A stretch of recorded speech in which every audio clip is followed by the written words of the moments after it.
दोस्तों सुजलॉन एनर्जी की बात करें तो फ्राइडे को पॉजिटिव क्लोजिंग हमने देखी है, जबकि बाजार में 700 पॉइंट की भारी गिरावट थी और निफ्टी एनर्जी में भी गिरावट थी। उसके पीछे वजह यह है कि कुछ एफआई की तरफ से अच्छी खासी खरीदारी शुरू हो चुकी है। एफआई फिलहाल बाजार में खरीदार बने हुए, इसका फायदा सुजलॉन को मिल सकता है। यहाँ पे दो बड़ी अपडेट निकल के आ रही है, जिनको हम एक एक करके डिस्कस करेंगे और जानने की कोशिश करेंगे क्या सुजलॉन में आने वाले समय में एक ज़बरदस्त तेजी आ सकती है। वैसे सुजलॉन को पेनी स्टॉक में सबसे शानदार स्टॉक कहा जाता है इस समय, और लोगों का रुझान भी स्टॉक पे काफ़ी अच्छा बना हुआ है, लेकिन प्राइस नहीं बढ़ पाती। तो इसके पीछे यही वजह है कि यहाँ पे एफआई की तरफ से जम के खरीदारी तो होती है, लेकिन जैसे ही थोड़ा स्टॉक ऊपर जाता है वो प्रॉफिट बुक भी कर लेते हैं, और साथ में इसी वजह से कुछ बड़े फंड हाउस भी इसमें प्रॉफिट बुक कर लेते हैं और प्राइस फिर नीचे आ जाती है। लेकिन एक बड़े ट्रिगर का इंतजार कर रहा है स्टॉक, और जल्द ही फिर एक शानदार तेजी आ सकती है। तो यहाँ पे जो दो बड़ी अपडेट है उनको डिस्कस करेंगे और जानने की कोशिश करेंगे क्या विंड एनर्जी सेक्टर के इस खिलाड़ी में हमें दाव लगाना चाहिए। लेकिन फ्रेंड, उससे पहले अगर आप पहली बार हमारे चैनल पे आए तो चैनल को सब्सक्राइब कर दीजिए, एक बेल आइकॉन दबा दीजिए ताकि जब भी नया वीडियो बने पहला नोटिफिकेशन आपको मिले। वीडियो पसंद आए तो लाइक शेयर जरूर कीजिए। चलो फ्रेंड्स, वीडियो स्टार्ट करते हैं। मैं हूँ आपका दोस्त एस बी दवे और हमारे अपने चैनल ऑनलाइन कमाई में आपका बहुत बहुत स्वागत है। सबसे पहले अगर हम बाजार की बात करें तो BSE सेंसेक्स 61,054 के स्तर पे क्लोजिंग दी है, यानी 694 पॉइंट की गिरावट, 1.13% गिरा बाजार। अब ये गिरावट के पीछे दो बड़ी वजह बनी। एक तो इंटरनेशनल मार्केट में भारी गिरावट थी, उसका असर देखने को मिला। दूसरा, ऑलरेडी बहुत ज़्यादा तेजी बन चुकी थी। BSE सेंसेक्स फिर से अपनी नई हाई पे आ चुका था और ऐसे में प्रॉफिट बुकिंग लाजमी थी। तो एक तरफा दौड़ने के बाद यहाँ पे प्रॉफिट बुकिंग हुई है। अब यहाँ पे देख सकते हो कि निफ्टी एनर्जी में भी गिरावट थी। 23,946 के स्तर पे 0.40% की गिरावट थी, लगभग आधा % गिरा। अब ये पे देख सकते हो कि इस गिरावट के बावजूद भी एफआई अभी भी बाजार में खरीदार बने हुए, और ये बहुत बड़ा पॉजिटिव ट्रिगर है बाजार के लिए, यानी इस समय वो बाजार में अभी भी बने हुए। आप देख सकते हो कि लगातार वो खरीदारी कर रही। इस 2 मई महीने में अगर देखें तो 2 मई को उन्होंने 1997 को बीच की खरीदारी की थी। 3 मई को उन्होंने 1330 को बीच का नया इन्वेस्टमेंट किया। तो 4 मई को उन्होंने 1440 को बीच की खरीदारी की, और 5 मई को भी फ्राइडे को उन्होंने 777 को बीच की नई खरीदारी की, जबकि बाजार में गिरावट थी। यानी आप देख सकते हो कि उनकी खरीदारी बढ़ रही है गिरावट के बावजूद भी। आप देख सकते हो 4 मई से ज़्यादा उन्होंने करीब 8240 को बीच का नया इन्वेस्टमेंट किया है। तो ये बहुत बड़ी बात है। DI ने यहाँ पे बिकवाली जरूर की है। आप देख सकते हो 2198 को बीच की उनकी बिकवाली थी। तो इसी वजह से ये थोड़ा सा आंकड़ा आपको यहाँ पे गिरता हुआ दिखाई देगा। अब अगर हम सुजलॉन एनर्जी की बात करें तो स्टॉक की शुरुआत 8.65 पर हुई, यानी शुरुआत पॉजिटिव हुई। गुरुवार की क्लोजिंग 8.60 के आसपास की थी, और सुबह ही देख सकते हो गिरते बाजार में भी इसने अच्छा खासा मूव दिखाया, जबकि बाजार में गिरावट के साथ में ही शुरुआत हुई थी। लो बनाया इंट्राडे का 8.50 का, यानी कुछ समय के लिए स्टॉक आपको रेड जोन में जाता हुआ दिखाई देगा। लेकिन फिर बड़े फंड हाउस की जिस तरह से ज़बरदस्त खरीदारी शुरू हुई, इसने 8.90 का शानदार हाई बनाया, यानी स्टॉक एक तरफा दौड़ा, और इसके पीछे वजह है कुछ बड़ी डील जिसको हम आगे जाके डिस्कस भी करेंगे। अंत में आप देख सकते हो इसकी जो क्लोजिंग है वो 8.65 पर रही, यानी 0.5% की तेजी के साथ में क्लोजिंग दी। अगर बाजार में 700 पॉइंट की भारी गिरावट ना होती तो यहाँ पे हम देख सकते हो कि कम से कम 7 से 8% की तेजी हमें देखने को मिल सकती थी। उस हिसाब से यहाँ पे खरीदारी हो रही थी। अब यहाँ पे एक बड़ी अपडेट निकल के आ रही है।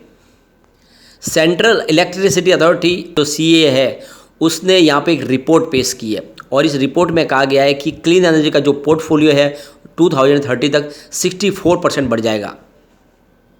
तो यहाँ पे सेंट्रल इलेक्ट्रिसिटी अथॉरिटी ने एक स्ट्रॉन्ग पॉजिटिव यहाँ पे प्रिडिक्ट किया है। उनका कहना है कि ये जो रिन्यूएबल एनर्जी का पोर्टफोलियो इंडिया का, वो आने वाले 7 साल में बहुत तेज़ी से बढ़ सकता है, और 2030 तक आप देख सकते हो कि इसमें एक बड़ा टारगेट देखने को मिल सकता है। इस रिपोर्ट का कहना है कि नॉन फॉसिल फ्यूल्स एनर्जी का जो पोर्टफोलियो है वो 64% तक बढ़ जाएगा 2030 तक। और इंडिया की जो टोटल कैपेसिटी की जो इस समय इंस्टॉल कैपेसिटी है, उसमें जितना ज़रूरत है एनर्जी का, उसमें इसका जो योगदान होगा वो 45% के आसपास होगा टोटल पावर जनरेशन में। तो यहाँ पे नॉन फॉसिल फ्यूल्स में देखें तो nuclear power, solar, wind, biomass और हाइड्रो प्रोजेक्ट, ये सारे मिलकर 64% तक का प्रोजेक्ट आपको देखें तो यहाँ पे कैपेसिटी को पाते हुए दिखाई देंगे। साथ में इस रिपोर्ट में कहा गया कि कोल कैपेसिटी भी बढ़ती रहेगी 2030 तक, लेकिन उसमें डिक्लाइन आएगा, यानी जिस तरह से अब फिलहाल जो कोल कैपेसिटी जिस तेज़ी से बढ़े उसमें कमी आएगी, और 2030 तक टोटल 26.9 गीगावाट की कैपेसिटी ही 2030 तक नई आपको कमीशन होती हुई दिखाई देगी। यानी कोल जो कैपेसिटी है उसमें कमी आ जाएगी। कोल बेस्ड पावर प्लांट में धीरे धीरे करके आप उसमें गिरावट शुरू होगी। 8% देखें तो जो कोल बेस्ड पावर प्लांट की जो यहाँ पे उनका जो योगदान है वो 72% के आसपास है, जो गिर के 54.5% के आसपास जाएगा 2030 तक। यानी लगभग आधा हो जाएगा, आधा कोल बेस्ड पावर प्लांट के माध्यम से और आधा ग्रीन एनर्जी के माध्यम से जो सरकार का सपना है वो पूरा होता हुआ दिखाई दे रहा है।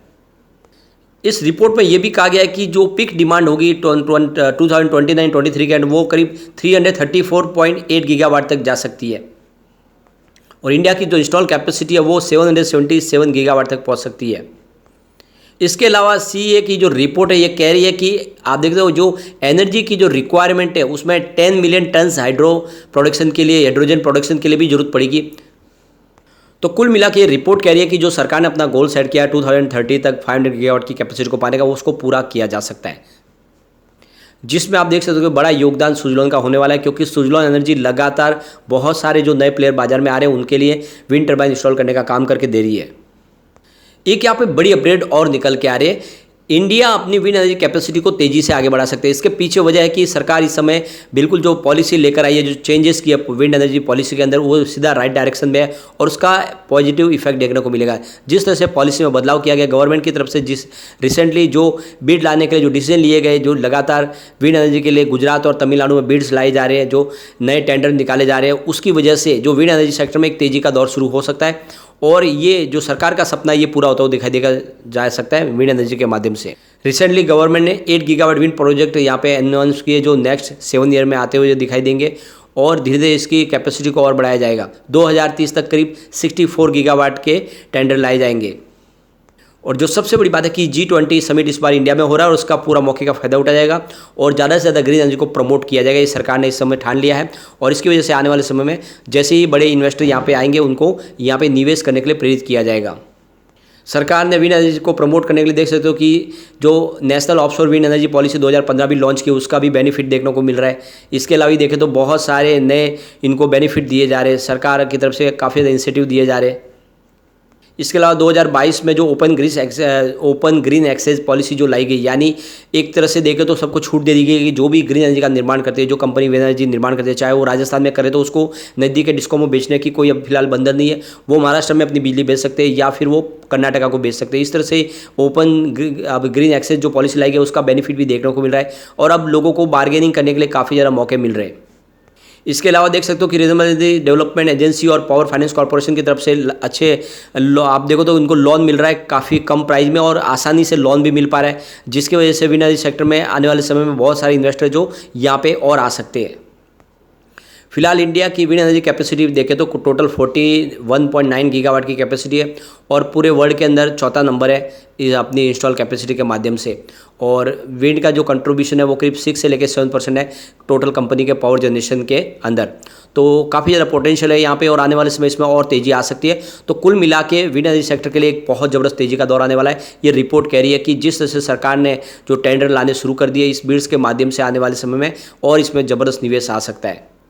तो कुल मिला के देख सकते हो कि एक ग्रीन एनर्जी सेक्टर में और स्पेशली विंड एनर्जी सेक्टर में एक पॉजिटिव पीरियड शुरू होने वाला है, जिसका फ़ायदा आप देख सकते हो कि आने वाले समय देखने को मिल सकता है।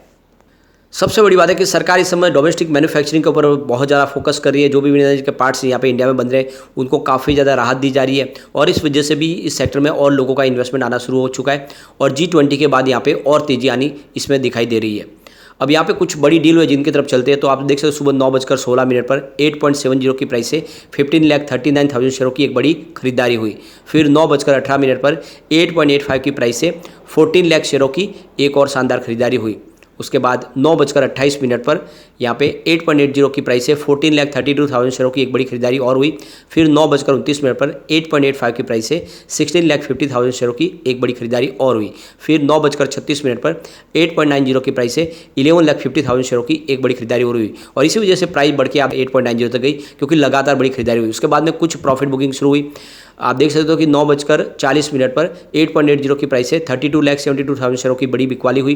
फिर 10:38 पर 8.75 की प्राइस से 23,67,000 शेयरों की एक और बिकवाली हुई। फिर 12:56 पर 8.60 की प्राइस से 23 लाख शेयरों की एक और बिकवाली हुई।